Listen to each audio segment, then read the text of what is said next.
Honda is finally bringing out a proper hybrid. After years of offering us vehicles like the CR-Z, the Insight, the Civic, and even the Accord, using Honda's weak integrated motor assist technology, a real two-stage hybrid is coming from the Big H, the all-new 2014 Accord Hybrid.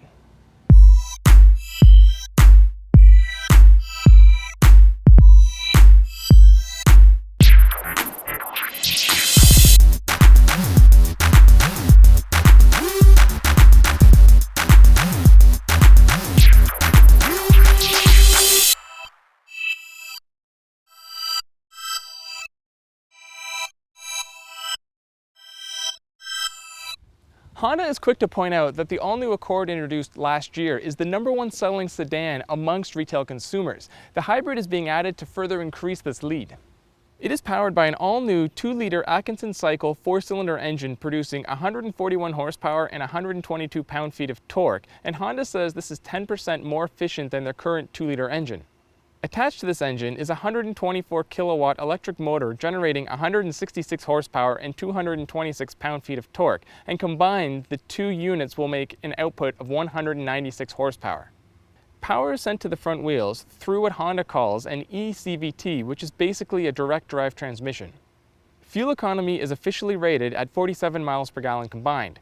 The Accord Hybrid will begin at $29,155 with the range-topping Accord Hybrid Touring, seen here, coming in at $35,695 after destination charges. Unlike the Sonata, Fusion, or Optima hybrids, Honda has decided to keep the styling of the new Accord Hybrid very similar to non-hybrid models. The biggest tip-offs that this is a hybrid model are the unique rims as well as the blue-tinted grille and headlight bezels up front. In back, there is a unique rear spoiler, blue-tinted taillights, as well as a rear diffuser. Take a little closer look and you will notice the hybrid is slightly longer and slightly lower than regular Accords. And what aren't visually obvious are the aluminum hood and an all-aluminum front subframe exclusive to the hybrid. Inside, the hybrid is very similar to regular Accord models except for some different menu screens, unique gauge cluster, and a couple different trim pieces. That means it's just the usual fare in here, which is a bit drab yet well laid out with high quality fit and finish. As can be expected from a sedan turned hybrid, there's a little less trunk space in this car. It has lost 3 cubic feet and it goes down another half cubic foot when you go to the higher trim models thanks to the addition of a subwoofer back there. Like regular Accords, the hybrid comes equipped with lane watch blind spot monitoring, a rear view camera, LED daytime running lights, dual zone automatic climate control, and optional forward collision warning, lane departure warning, adaptive cruise, and navigation. The hybrid Accord weighs just over 3,600 pounds and is basically on par with the V6 Accord. Now, Honda's achieved this by lightening up a lot of materials in the vehicle.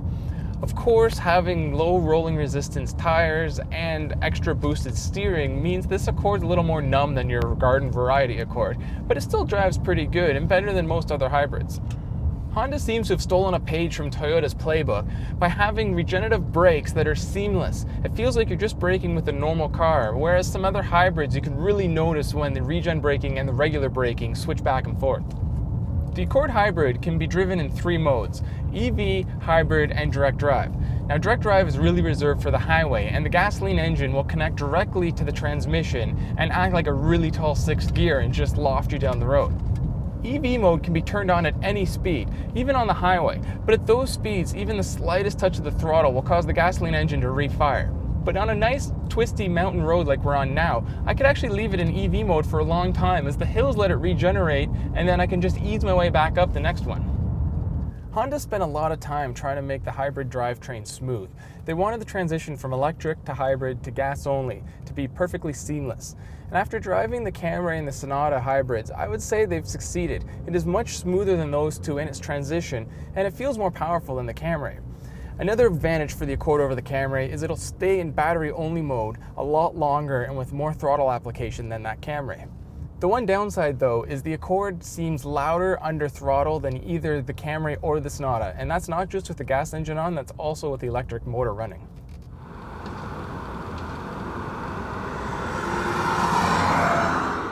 The hybrid only improves the Accord range. The problem for Honda will be that this market is so tightly contested. All the players have serious pros and cons. Now, Honda did claim 47 miles per gallon combined fuel efficiency with the Accord Hybrid, and although we only had it for a couple hours on the road, we were only averaging between 43 and 44. It's nothing to be ashamed of, but it's not quite living up to the number that Honda had posted. That aside, this Accord is one of the best mid-size hybrid sedans when it comes to blending in with the crowd. It drives, looks, and feels the most like a regular sedan. So for those who want a hybrid but also want some subtlety, this will be your ride.